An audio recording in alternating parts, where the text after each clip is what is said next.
Hey guys, is Kriti Sharma, welcome back to my channel creative learning. आज हम chapter number 2 economics का sectors of Indian economy पढ़ेंगे। मैं आपको कंप्लीट चैप्टर क्लास में ही लर्न करा दूंगी, तो आपको बस ध्यान से सुनना है।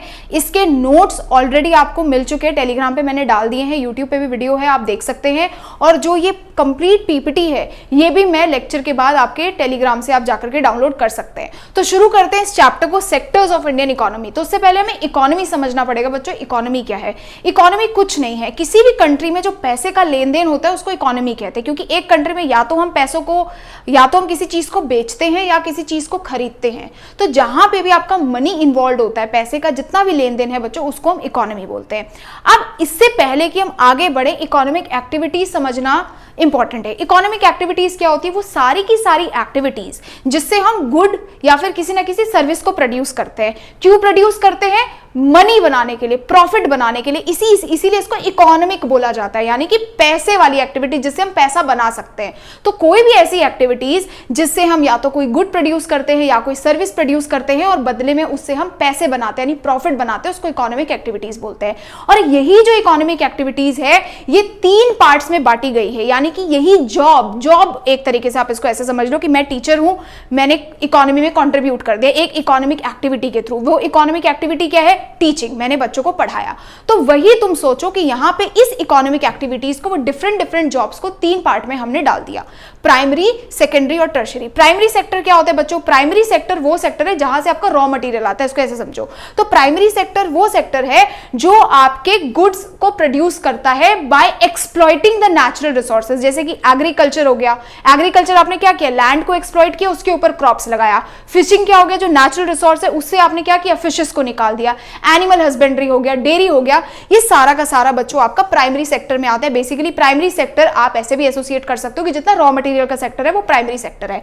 क्योंकि बच्चों इसमें सारा का सारा काम नेचर से रिलेटेड होता है, इसीलिए इसका दूसरा नाम भी है जिसको हम बोलते हैं agriculture related sector. Agriculture related sector भी इसको बोला जाता है। एग्जाम्पल आपको समझ आ गया, agriculture, forestry, fishing, mining, animal husbandry are included in this sector.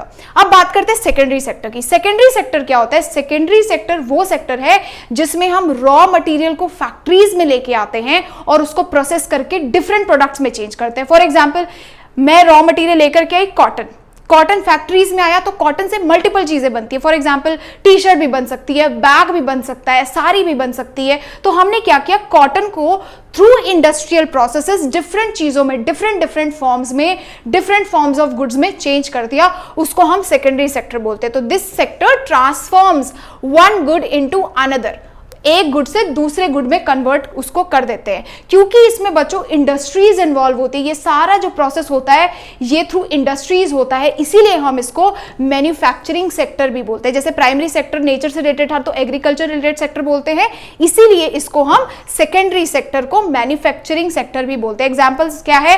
Cotton से टी शर्ट बना देना, शुगर केन से शुगर या गुड़ बना देना, 2 चीजें बन रही है, ये आपका सेकेंडरी सेक्टर। टर्शरी सेक्टर क्या है बच्चों? देखो, रॉ मटेरियल आया, इंडस्ट्रीज में आया, उससे हमने बहुत सारी चीजें बनाई। अब ये तुम तक कैसे पहुंचता है? For example, through transportation market में आया, जहां पे जाके तुम खरीद रहे हो, ठीक है। अब जैसे अमेजॉन हो गया, फ्लिपकार्ट हो गया, पहले ऑनलाइन डिलीवरीज नहीं थी, अभी ऑनलाइन डिलीवरीज आने लग गई है। हम क्या करते हैं? घर पे बैठे बैठे ऑर्डर प्लेस करते हैं, हमारा ऑर्डर घर पे आता है। तो वो ऑर्डर मार्केट प्लेस से हमारे घर पे कैसे आता है? Through service sector. यानी जितना भी ट्रांसपोर्टेशन है, बैंकिंग है, इंश्योरेंस है, ये सारा का सारा सर्विस सेक्टर है। ऐसे जितने भी सेक्टर्स जो हमें सर्विस प्रोवाइड करते हैं उसको हम टर्शरी सेक्टर बोलते हैं, और टर्शरी सेक्टर को सर्विस सेक्टर भी बोला जाता है। तो this sector provides useful services to primary and secondary sector. Primary sector को भी सर्विसेज प्रोवाइड करता है और सेकेंडरी सेक्टर को भी। मान लो प्राइमरी सेक्टर में उसको शुगर को क्या करना है, मतलब शुगर केन को किसी फैक्ट्री तक देके जाना है, तो थ्रू ट्रांसपोर्ट ही जाएगा, खुद तो उड़ के तो नहीं जाएगा। सेम अगर यहाँ पे उस शुगर केन से शुगर बन गया तो भी ये मार्केट प्लेस तक कैसे जाएगा? थ्रू ट्रांसपोर्ट जाएगा। तो इवेंचुअली ये दोनों सेक्टर्स को हेल्प कर रहा है। तो टर्शरी सेक्टर को हम सर्विस सेक्टर भी कहते हैं। ये दोनों सेक्टर्स की बच्चों हेल्प करता है, और जितना भी बैंकिंग, फाइनेंस, जहां पे भी सर्विस का काम है, जैसे कि टीचिंग हो गया, बैंकिंग हो गया, ये सारा आपका सर्विस सेक्टर में आता है। आई होप ये आपको क्लियर हो गया होगा बहुत अच्छे से। यहां पे देखो मैंने कुछ एग्जांपल्स डाले हैं। फॉर एग्जांपल, प्राइमरी सेक्टर आपको सारी इमेजेस दिख गई। सेकेंडरी का एग्जांपल है कॉटन है, उसको चेंज कर दिया कॉटन की टी शर्ट में और बैग में। और ये आपका टर्शरी सेक्टर जहां पे आपको सारी की सारी सर्विसेज प्रोवाइड हो रही है। अब हम पढ़ते हैं बच्चों नेक्स्ट टॉपिक, जो है कंपैरिजंस ऑफ 3 सेक्टर्स, कि इन सेक्टर्स को कंपेयर कैसे करते हैं।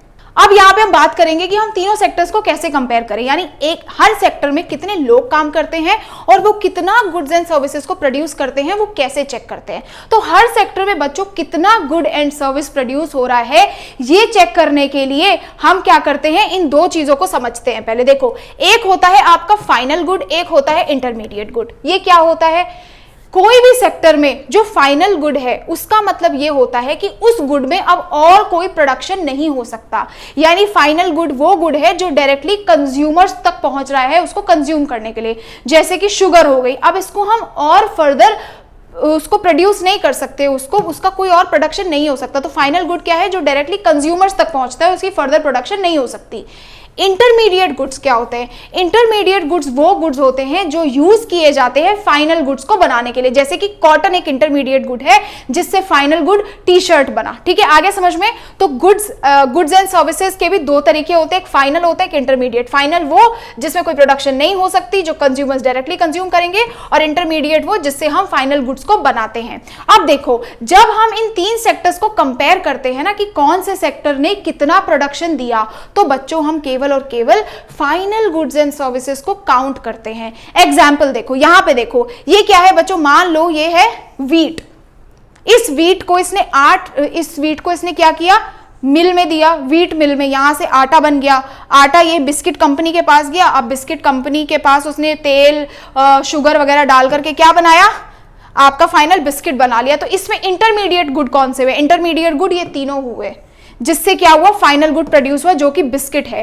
तो वो क्या कहता है कि हमें केवल फाइनल गुड को और सर्विसेज को चेक करना है, उसी को कैलकुलेट करना है। क्यों, देखो, अगर यहां पे इसने इस वीट को 8 रुपए पर केजी वीट मिल को दिया, तो वीट मिल ने दोबारा से इसका क्या किया, आटा बनाया, वीट फ्लोर बनाया, और वो फ्लोर इन्होंने किसको बेच दिया, बिस्किट कंपनी को। अब कंपनी ने क्या किया, इसमें शुगर भी डाल दिया, बाकी चीजें भी डाल दी, ऑयल भी डाल दी, और बिस्किट बना दिया।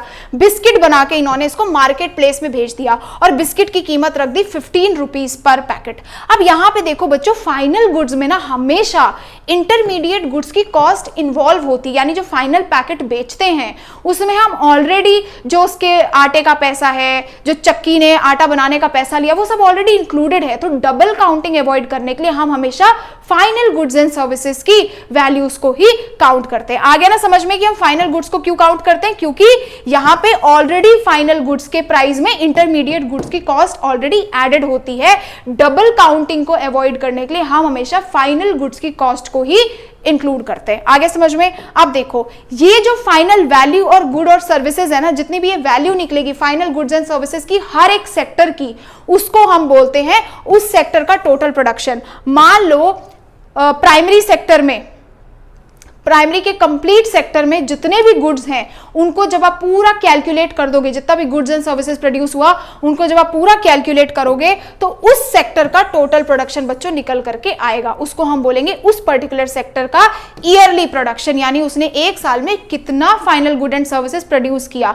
ये तो एक सेक्टर की बात की। और जब हम इन तीनों सेक्टर के फाइनल गुड्स एंड सर्विसेज की कंप्लीट वैल्यू को ऐड कर देंगे, यानी सेक्टर 1 का फाइनल गुड्स एंड सर्विसेज का वैल्यू, सेक्टर 2 का यानी सेकेंडरी सेक्टर के फाइनल गुड्स एंड सर्विसेज का वैल्यू, और टर्शरी सेक्टर के फाइनल गुड्स एंड सर्विसेज का वैल्यू, तो बनता है बच्चों जीडीपी, जिसको हम बोलते हैं ग्रॉस डोमेस्टिक प्रोडक्ट, यानी कि the value of final goods and services produced in all 3 sectors. तीनों सेक्टर्स में जितना final goods and services produce हुआ उसको हम क्या बोलते हैं एक साल के अंदर, उसको हम बोलते हैं total production in the country. और जीडीपी, जिस कंट्री का बच्चों जीडीपी जितना ज्यादा होता है वो कंट्री उतनी ज्यादा क्या होती है, उस कंट्री की इकोनॉमी उतनी ज्यादा बड़ी होती है। और ये जो जीडीपी का काम है ये कौन करता है, यूनियन गवर्नमेंट जीडीपी का सारा जीडीपी कैलकुलेट करने का काम करती है। और इंडिया की वर्ल्ड की 5th बिगेस्ट इकोनॉमी है, यानी 5th नंबर पे आता है when it comes to GDP. इतना आपको समझ आ गया कैसे कैलकुलेट करते हैं,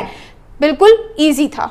अब देखो बच्चों, हिस्टोरिकल चेंजेस इन सेक्टर, हमें पता चला 3 सेक्टर्स हैं, तो 3 सेक्टर्स कैसे कैसे टाइम के साथ चेंज हो गए, यानी इनकी इंपॉर्टेंस समय के साथ कैसे चेंज हुई। देखो, पहले टाइम पे क्या था, जब हर एक कंट्रीज अपने डेवलपमेंट के टाइम में यानी डेवलप होने की कोशिश कर रही थी, तो पहले जमाने में, बहुत सालों पहले की बात है, एंशिएंट टाइम्स में प्राइमरी सेक्टर बहुत ज्यादा इंपॉर्टेंट था। Most of the production primary sector से होता था, लोग खेती किया करते थे, प्राइमरी सेक्टर इंपॉर्टेंट था। फिशिंग हो गया, एग्रीकल्चर हो गया, ये सब बच्चों बहुत इंपॉर्टेंट था। कुछ टाइम बाद फार्मिंग मेथड्स में इनोवेशन हो गए, मैन्युफैक्चरिंग मतलब फार्मिंग में अलग अलग तरीके की चीज़ें आने लग गई, नए नए इक्विपमेंट्स आने लग गए, जिस वजह से एग्रीकल्चर बहुत ज़्यादा और प्रोड्यूस करने लगा। पहले लोग मैनुअली खेती करते थे, फिर कुछ कुछ मशीन्स आई तो प्रोडक्शन और ज़्यादा बढ़ गई, प्रोडक्शन बढ़ गई तो लोगों की इनकम ज़्यादा बढ़ गई। तो कुछ लोग ऐसे थे जिन्होंने दूसरी जॉब्स करनी शुरू कर दी, जैसे क्राफ्टिंग हो गया, ट्रेडिंग हो गया, वो बाकी चीज़ों में इन्वॉल्व होने लग गए। बट मोस्ट ऑफ द लोग उस समय भी फार्मिंग ही करते थे, यानी एग्रीकल्चर रिलेटेड सेक्टर में ही इन्वॉल्व थे। बट फिर आया हमारे वर्ल्ड में क्या, इंडस्ट्रियल रेवोल्यूशन, जब आनी शुरू हुई इंडस्ट्रीज। और इंडस्ट्रीज के आने से क्या हुआ, जितने भी फैक्ट्रीज थे वो बन गई और लोगों ने क्या किया, अपने प्राइमरी सेक्टर से यानी एग्रीकल्चर सेक्टर से मूव करके अपने सेकेंडरी सेक्टर में जाना स्टार्ट कर दिया, यानी फैक्ट्रीज वाले सेक्टर्स में जाना स्टार्ट कर दिया, क्योंकि ज़्यादा से ज़्यादा प्रोडक्ट बनने लग गए थे और चीप प्रोडक्ट्स बनने लग गए थे। अभी एग्रीकल्चर में क्या था कि सब पहले चीज़ें हाथ से बनती थी। फॉर एग्जांपल अगर कुछ चीज़ बनानी है तो वो हाथों से बनती थी, बाद में मशीन्स आई तो मशीन से बनने लग गई। तो जो लोग यहाँ प्राइमरी सेक्टर में बच्चों इन्वॉल्व थे वो सारे के सारे सेकेंडरी सेक्टर में इन्वॉल्व हो गए। बट फिर देखा गया कि उसके भी 100 सालों के बाद सेकेंडरी सेक्टर भी इतना इंपॉर्टेंट नहीं रहा, लोग टर्शरी सेक्टर में आ गए। जब हमारा नए नए आईटी सर्विसेज आई, कम्युनिकेशन आया, सर्विस आया, ट्रांसपोर्टेशन आया, तो फिर हमारा जो था सारा का सारा शिफ्ट मैन्युफैक्चरिंग और टर्शरी सेक्टर की तरफ चले गया, मैन्युफैक्चरिंग सेक्टर से टर्शरी सेक्टर की तरफ चले गया। तो समझ आ गया, सबसे पहले प्राइमरी सेक्टर इंपॉर्टेंट था, फिर इंडस्ट्रियल रेवोल्यूशन आया, इंडस्ट्रीज आ गई, चीप प्रोडक्ट्स मिलने लग गए, लोग जाकर के इन्वॉल्व हो गए सेकेंडरी सेक्टर में। बट फिर टाइम बदला, न्यू टेक्नोलॉजीज आनी शुरू हुई, कम्युनिकेशन जैसी, बैंकिंग, फाइनेंस, तो लोगों ने वहां से शिफ्ट करके टर्शरी सेक्टर में अपना इन्वॉल्वमेंट दिखाना शुरू कर दिया। तो इस तरीके से जो हमारा सेक्टर था वो प्राइमरी से लेकर के टर्शरी तक इस तरीके से मूव हुआ। प्राइमरी सबसे इंपॉर्टेंट था, बट अब विद टाइम टर्शरी सेक्टर सबसे ज्यादा इंपॉर्टेंट हो गया।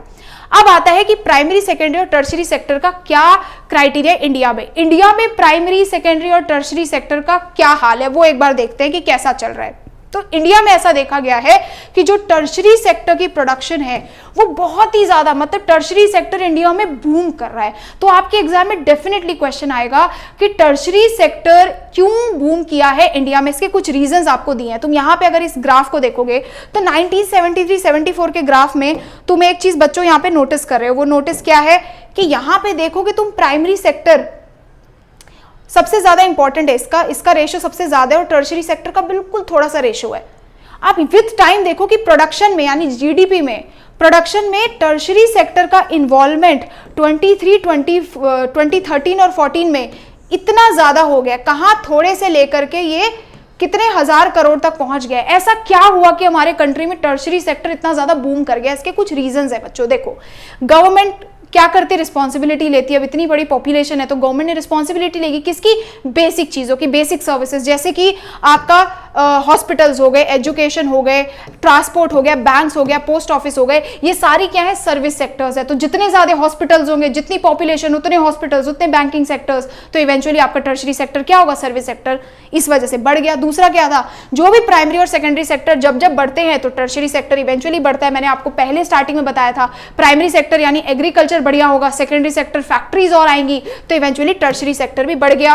राइज इन इनकम, समय के साथ साथ लोगों की इनकम ज्यादा हो गई। अब इनकम ज्यादा होने की वजह से लोगों ने टूरिज्म ज्यादा करना शुरू कर दिया, ईटिंग आउट, बाहर जाके खाना ज्यादा शुरू कर दिया, और इवेंचुअली टूरिज्म, ईटिंग आउट, ये सब किस चीज में कंट्रीब्यूट करता है, हमारे टर्शरी सेक्टर में कंट्रीब्यूट करता है। तो राइज इन इनकम तीसरा फैक्टर है जिस वजह से हमारे कंट्री में टर्शरी सेक्टर और ज्यादा बूम हुआ। और लास्ट है demand of IT. With time तुमने देखा आईटी की डिमांड हो गई बहुत ज्यादा, communication, IT, computer related sectors क्या हैं हमारी कंट्री में आए, इस वजह से भी जो हमारा टर्शरी सेक्टर है वो बहुत ज्यादा बढ़ गया। तो क्या चार फैक्टर्स है, सबसे पहले गवर्नमेंट की रिस्पॉन्सिबिलिटी है, पॉपुलेशन बढ़ती गई, सर्विस सेक्टर बढ़ता गया, बैंकिंग फैसिलिटीज बढ़ती गई, फिर डेवलपमेंट हुआ, प्राइमरी सेकेंडरी का डेवलपमेंट जितना ज्यादा उतना ज्यादा टर्शरी सेक्टर का डेवलपमेंट होगा, इनकम बढ़ने लग गई लोगों की, इस वजह से भी टर्शरी सेक्टर बढ़ा, और लास्ट है हमारा डिमांड हो गया आईटी में।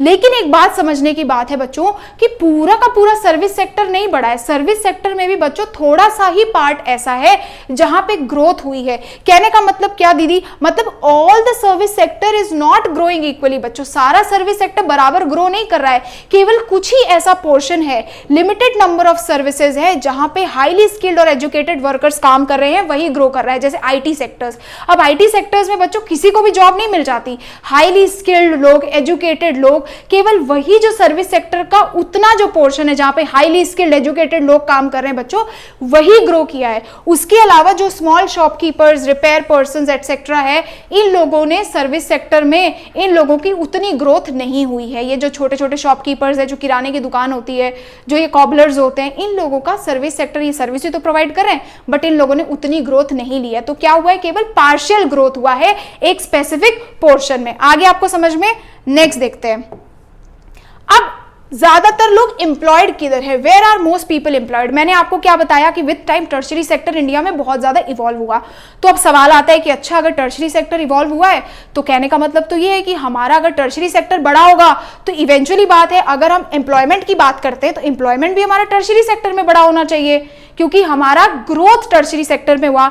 टर्शियरी सेक्टर ने ज्यादा जीडीपी में कंट्रीब्यूट किया, इसका मतलब जॉब्स में भी टर्शियरी सेक्टर ने ज्यादा परफॉर्म किया होगा।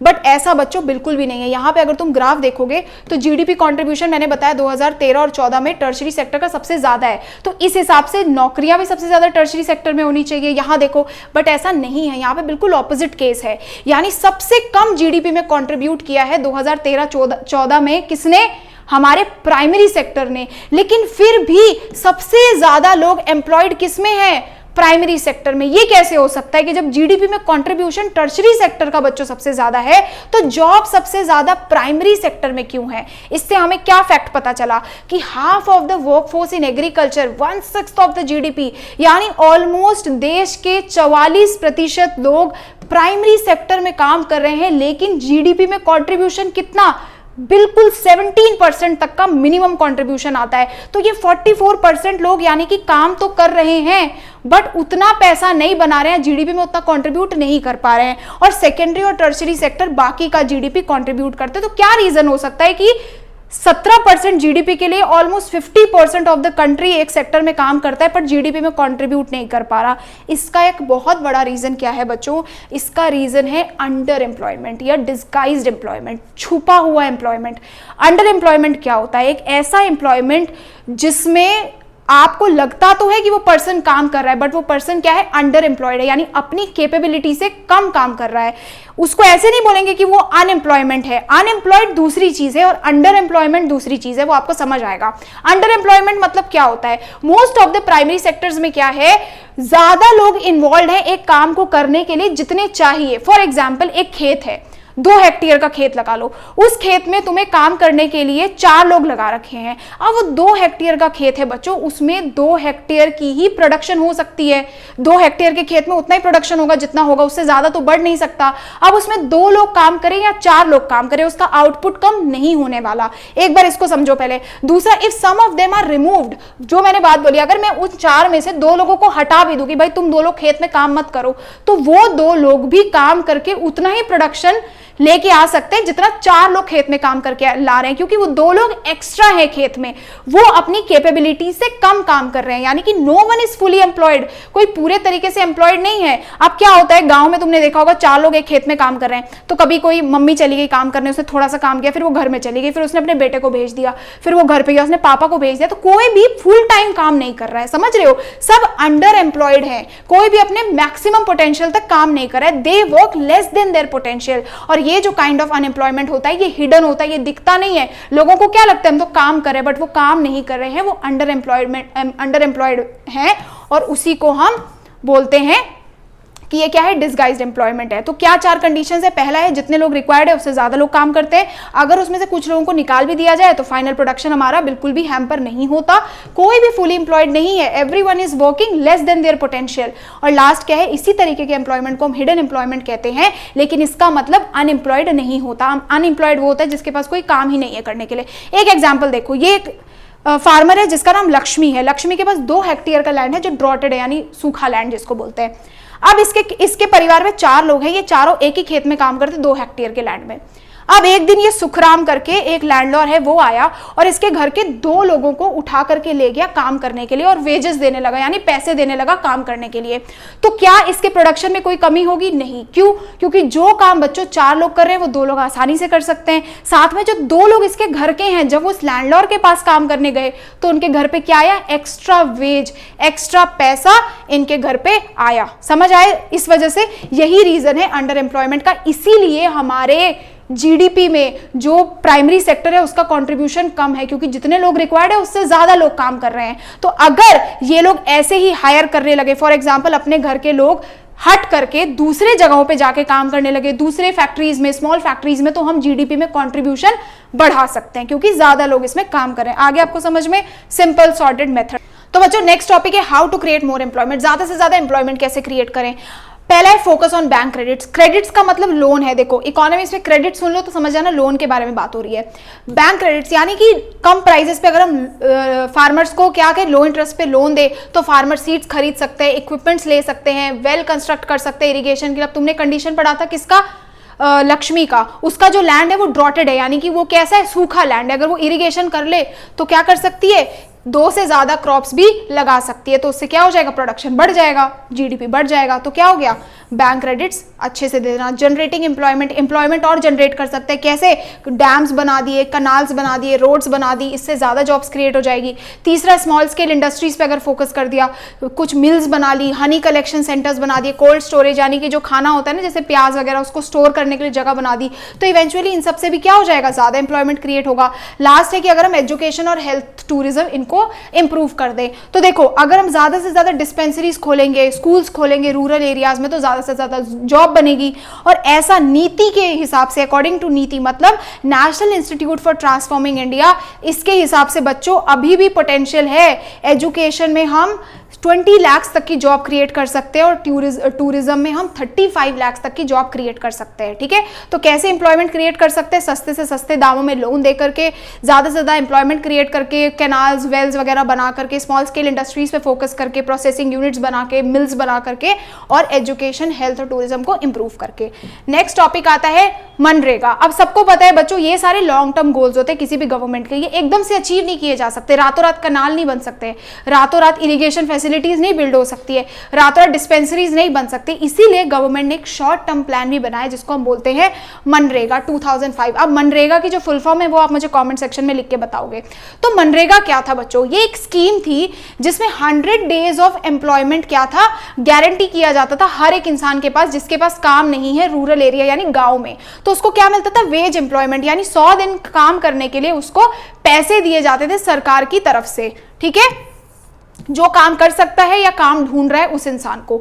ये जो सेंट्रल गवर्नमेंट है इसने 365 डिस्ट्रिक्ट्स में ये चीजें अभी इंप्लीमेंट हो रही है। आज की डेट में 625 डिस्ट्रिक्ट्स जो है वो मनरेगा के अंडर आते हैं। अगर मान लो कोई गवर्नमेंट किसी पर्सन को गांव के जो काम कर सकता है या काम करने की काबिलियत रखता है उसको अगर वो जॉब नहीं प्रोवाइड कर पाते, if government fails to provide them the employment, उस केस में उसको क्या मिलेगा? They will give unemployed allowances to the people. जिस इंसान को अगर वो जॉब नहीं दे पाई या सरकार किसी कारण से किसी इंसान को जॉब नहीं दे पाई तो उस केस में सरकार क्या करती है? अलाउंसेस पे करती है, यानी उतने 100 दिन का जो पैसा है वो उस इंसान को दिया जाता है। तो ये 3 फीचर्स याद रखना। 100 दिन तक के लिए क्या दिया जाता है? वेज एम्प्लॉयमेंट दिया जाता है एक पर्सन को जो काम कर सकता है 625 डिस्ट्रिक्ट्स में है। और अगर गवर्नमेंट उसको पैसा नहीं दे पाती है, किसी वजह से काम नहीं दे पाती है, तो उस केस में वो उसको क्या करेगी? अलाउंसेस, वेज अलाउंस, यानी कि उसको पूरा का पूरा अनएम्प्लॉयमेंट अलाउंस प्रोवाइड करेगी, 100 दिन का पैसा देगी मनरेगा 2005 के अंडर।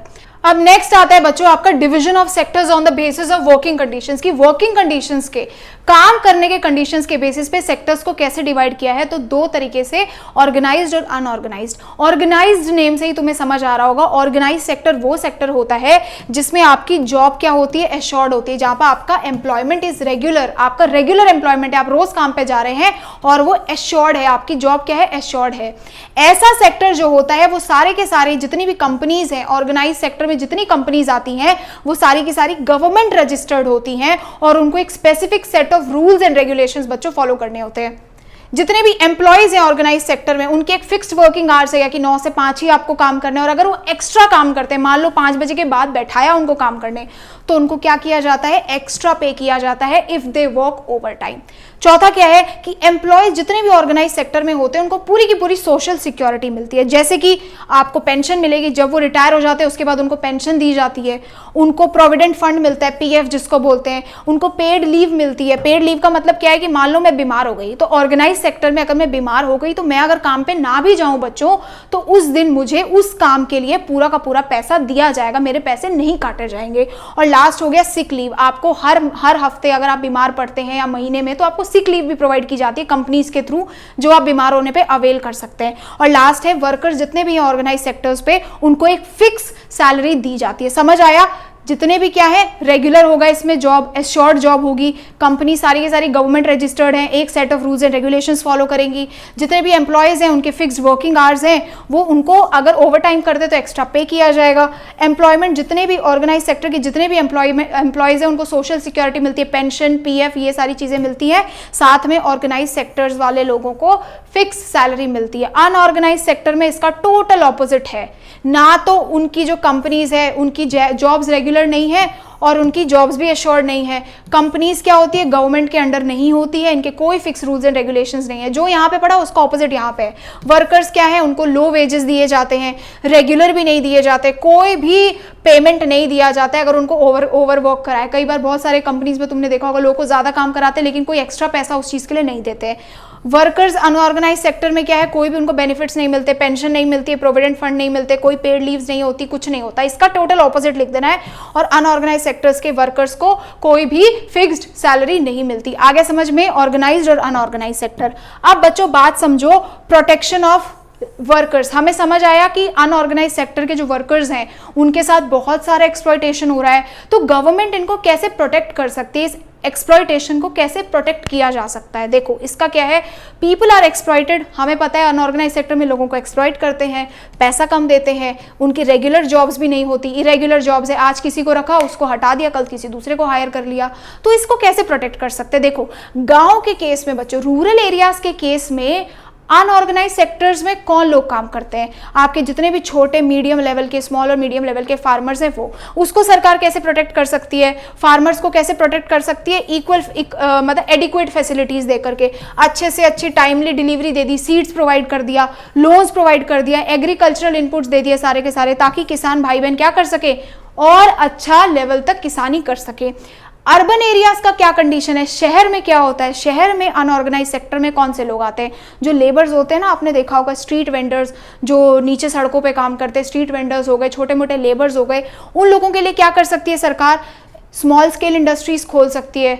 जितनी ज़्यादा इंडस्ट्रीज उतनी ज़्यादा इन लोगों के लिए अपॉर्चुनिटीज़ होगी, वो लोग काम कर सकेंगे। दूसरा क्या कर सकती है बच्चों, लेबर लॉज बना सकती है। अभी क्या है ना, कोई भी कितने घंटे काम करा रहा है, आप एक्स्ट्रा काम कर रहे हो but you are not getting paid for that. तो अगर गवर्नमेंट कुछ लेबर लॉज या पॉलिसीज इंप्लीमेंट कर दे तो उससे हम क्या कर सकते हैं, अर्बन एरियाज के बच्चों लेबर्स को, स्ट्रीट वेंडर्स को प्रोटेक्ट कर सकते हैं। और सेम डिस्क्रिमिनेशन कास्ट में भी देखा गया कि कास्ट के लेवल पे अनऑर्गेनाइज सेक्टर पे मोस्टली वो लोग काम करते हैं जो SC ST कैटेगरीज को बिलोंग करते हैं। तो इनके साथ होता क्या है, डिस्क्रिमिनेशन होता है। तो गवर्नमेंट को इंश्योर करना चाहिए कि वहां पे कोई भी डिस्क्रिमिनेशन ना हो और उनको भी सेम वेजेस दिए जाएं जैसे कि बाकियों को मिल रहे हैं। तो ये 3 फैक्टर्स हैं। कैसे प्रोटेक्ट कर सकते हैं, रूरल एरियाज में स्मॉल फार्मर्स के लिए अच्छे से अच्छी पॉलिसीज दे सकते हैं, सीड्स दे सकते हैं, ताकि वो क्या कर सके, अच्छे से ज्यादा एग्रीकल्चर में पार्टिसिपेट कर सके, खुद से भी अपने लेवल पे किसानी कर सके, किसी के अंडर उनको काम ना करना पड़े। अर्बन एरियाज में क्या कर सकते हैं, स्मॉल स्केल इंडस्ट्री सेटअप कर सकते हैं, लेबर लॉ सेटअप कर सकते हैं, ताकि लेबर्स और स्ट्रीट वेंडर्स का फायदा हो। और कास्ट के लेवल पे अनऑर्गेनाइज सेक्टर में SCs STs काम करते हैं तो उनके लिए कोई डिस्क्रिमिनेशन ना हो, ये इंश्योर करना चाहिए, और सेम वेजेस मिले, ये इंश्योर करना चाहिए। नेक्स्ट आता है बच्चों sectors in terms of ownership, यानी कौन से सेक्टर को कौन ओन करता है, उसके बेसिस पे 2 तरीके से हमारे सेक्टर्स डिवाइडेड है, public sector and private sector. Public sector बच्चों क्या हुआ, पब्लिक सेक्टर वो सेक्टर है जो कंट्रोल और मैनेज किया जाता है बाय द गवर्नमेंट, और प्राइवेट सेक्टर वो सेक्टर है जिसको एक इंडिविजुअल या फिर ग्रुप ऑफ इंडिविजुअल्स क्या करते हैं, मैनेज करते हैं और कंट्रोल करते हैं। इसका जो मेन एम है, पब्लिक सेक्टर का मेन एम बच्चों पब्लिक वेलफेयर होता है, यानी लोगों का भला करना होता है। लेकिन प्राइवेट सेक्टर का मेन एम होता है टू अर्न मैक्सिमम प्रॉफिट, ज्यादा से ज्यादा प्रॉफिट कमाना। अब पब्लिक सेक्टर के अंदर कौन कौन सी फैसिलिटीज है? पब्लिक सेक्टर वो सारी बेसिक फैसिलिटीज प्रोवाइड करता है, जैसे एजुकेशन हो गया, हेल्थ हो गया, फूड हो गया, सिक्योरिटी हो गया लोगों को, क्योंकि गवर्नमेंट ओन है तो गवर्नमेंट की बेसिक रिस्पॉन्सिबिलिटीज है ये सारी चीजें प्रोवाइड करना। तो जितनी भी बेसिक फैसिलिटीज है, एजुकेशन, हेल्थ, वो सारा पब्लिक सेक्टर प्रोवाइड करता है। प्राइवेट सेक्टर क्या करता है? कंज्यूमर गुड्स प्रोवाइड करता है लोगों को। कंज्यूमर गुड्स क्या है? ऐसे गुड्स जो कंज्यूमर की डे टू डे नीड्स को सेटिस्फाई करते हैं, जैसे कि बहुत सारी चीजें हैं जो हम डे टू डे लेवल पे हमको चाहिए होती है अपनी नीड्स को सेटिस्फाई करने के लिए, तो वो हम कंज्यूमर गुड्स उसको इकोनॉमिक्स में बोला जाता है। अब एग्जांपल के लिए क्या है? Indian railways. अब देखो पब्लिक सेक्टर है इंडियन रेलवेज। इंडियन रेलवेज क्या है? सब लोगों के लिए एक्सेसिबल है, पब्लिक वेलफेयर के लिए बनाया गया इंडियन रेलवेज। पोस्ट ऑफिस हो गया, बीएसएनएल हो गया, ये सारी चीजें क्या है? पब्लिक सेक्टर के एग्जांपल है। प्राइवेट सेक्टर का एग्जांपल क्या है? कंपनीज हो गई, जैसे कि रिलायंस हो गया, टिस्को हो गया, ये सारा प्राइवेट सेक्टर का एग्जांपल है। तो आया आपको पब्लिक सेक्टर क्या है? गवर्नमेंट कंट्रोल करता है, ये इंडिविजुअल्स कंट्रोल करते हैं, ग्रुप ऑफ इंडिविजुअल्स कंट्रोल करते हैं। इनका main aim is to provide public welfare, their main aim is to provide to earn maximum profits. इसमें बेसिक फैसिलिटीज प्रोवाइड की जाती है। इस सेक्टर में आपके जितने भी कंज्यूमर गुड्स हैं वो प्रोवाइड किए जाते हैं। एग्जांपल आपका Indian railway, post office, example Reliance and TISCO. अब बच्चों नेक्स्ट आते हैं कि नेक्स्ट आते हैं बहुत इंपॉर्टेंट कि पब्लिक सेक्टर का क्या रोल है हमारी कंट्री में। पब्लिक सेक्टर क्यों इंपॉर्टेंट है हमारी कंट्री में बच्चों? क्यों इंपॉर्टेंट है? सबसे पहले तो गवर्नमेंट जो फैसिलिटीज हमें प्रोवाइड करती है वो प्राइवेट सेक्टर कभी हमें रीजनेबल रेट से प्रोवाइड ही नहीं कर सकता। फॉर एग्जांपल प्राइवेट सेक्टर हमें रोड्स नहीं बना के दे सकता सस्ते दामों पे, रेलवेज नहीं बना सकता, तो ये सारे काम क्या करती है? गवर्नमेंट करती है। रोड्स बना देती है, रेलवेज बना देती है, इलेक्ट्रिसिटी प्रोवाइड करती है हमें अच्छे दामों में, इरिगेशन की फैसिलिटीज देती है डैम्स के थ्रू। तो ये सारी चीजें बच्चों प्राइवेट सेक्टर नहीं कर सकते, क्योंकि अगर उन्होंने किया तो बहुत पैसा लेंगे। जैसे तुमने प्राइवेट हॉस्पिटल्स में देखा होगा तो लोग कितना पैसा चार्ज करते हैं, वहीं तुम गवर्नमेंट हॉस्पिटल्स में जाओ तो नेग्लिजिबल फीस तुम्हें देने पड़ती है, ठीक है। तो इसीलिए government sector, public sector important है, क्योंकि गवर्नमेंट वो फैसिलिटीज प्रोवाइड कर सकती है जो प्राइवेट सेक्टर नहीं देगा। दूसरा, गवर्नमेंट क्या करती है? कई बार जो आटा होता है, चावल होता है, उसको किससे खरीदती है? फार्मर से डायरेक्टली परचेज करती है फेयर दामों में, और उसके बाद जो गरीब लोग होते हैं ना उनको राशन शॉप्स के थ्रू जितने में खरीदती है उसे सस्ते पैसों में प्रोवाइड करती है, ठीक है। तो इस वे में वो दोनों को सपोर्ट करती है, फार्मर को भी, कंज्यूमर्स को भी। गवर्नमेंट इलेक्ट्रिसिटी प्रोवाइड करती है ताकि वो बिजनेसेस को हेल्प कर सके, तो प्राइवेट सेक्टर की भी हेल्प करती है ना। प्राइवेट सेक्टर की कैसे हेल्प करी? जो बड़े बड़े बिजनेसेस है, तुम्हें क्या लगता है जो बड़ी बड़ी कंपनीज है इंडिया में, गवर्नमेंट उनको स्पेशल फैसिलिटीज देती है, यानी उनका जो इलेक्ट्रिसिटी होता है ना वो उनको चीप रेट्स पे प्रोवाइड करती है ताकि वो ज्यादा से ज्यादा प्रोडक्शन कर सके और उनको बहुत ज्यादा बिजली का बिल ना भरना पड़े, क्योंकि गवर्नमेंट उसका एक पार्ट क्या करती है? पे करती है। तो इस तरीके से गवर्नमेंट बिजनेसेस को भी सपोर्ट करती है। हेल्थ और एजुकेशन सर्विसेज प्रोवाइड करती है, क्योंकि गवर्नमेंट की रिस्पॉन्सिबिलिटीज है अच्छे हॉस्पिटल्स को रन करते रहना, स्कूल्स को रन करते रहना, गवर्नमेंट की फैसिलिटी वो है, मेन रिस्पॉन्सिबिलिटीज है। वो ज्यादा से ज्यादा फोकस करती है बच्चों ह्यूमन डेवलपमेंट में फोकस करना, पब्लिक सेक्टर का रोल है ये। सेफ ड्रिंकिंग वाटर देना, हाउसिंग फैसिलिटीज प्रोवाइड करना, पुअर्स को अच्छे से अच्छा फूड एंड न्यूट्रिशन प्रोवाइड करना, ये क्या है? पब्लिक सेक्टर का इंपॉर्टेंस है। गवर्नमेंट ही ये काम कर सकती है। अब एक गवर्नमेंट की ड्यूटी है बच्चों, जितने भी जो पुअरेस्ट और नेग्लेक्टेड एरियाज होते हैं ना, गरीब और नेग्लेक्टेड एरियाज होते हैं, वहां पे गवर्नमेंट ज्यादा से ज्यादा पैसा खर्च करती है। क्यों खर्च करती है? ताकि वो क्या कर सके? उन लोगों की जो लिविंग स्टैंडर्ड है उनको थोड़ा बेहतर कर सके। आगे समझ में क्यों इंपॉर्टेंट है पब्लिक सेक्टर? इन सारी चीजों की वजह से। अच्छी फैसिलिटीज प्रोवाइड करना, जो प्राइवेट सेक्टर हमें बहुत महंगे में देगी, बहुत सारे वीट्स और राइस को खरीदती है फेयर प्राइस पे, फिर हमें कम दामों में प्रोवाइड करती है। इलेक्ट्रिसिटी प्रोवाइड करती है बिजनेसेस को कम प्राइसेस पे। हेल्थ और एजुकेशन सर्विसेज प्रोवाइड करती है हम लोगों को। ह्यूमन डेवलपमेंट इंडेक्स इंक्रीज होता है, कैसे? हमारे ड्रिंकिंग वाटर हो गया, हाउसिंग फैसिलिटीज प्रोवाइड करती है गरीबों के लिए, और हमें सपोर्ट करती है मोस्ट नेग्लेक्टेड एरियाज और पुअरेस्ट एरियाज को भी। तो ये था आपका complete sectors of Indian economy के चैप्टर में। इसके कंप्लीट नोट्स आपको मेरे टेलीग्राम पे मिल जाएंगे, और ये पीपीटी भी। अगर आपको ये लेक्चर अच्छा लगा तो प्लीज कमेंट सेक्शन में जरूर बताना, और don't forget to subscribe the channel, क्योंकि मैं कंप्लीट सोशल साइंस का सिलेबस आपको करवाने वाली हूँ। Till then thank you so much and bye bye.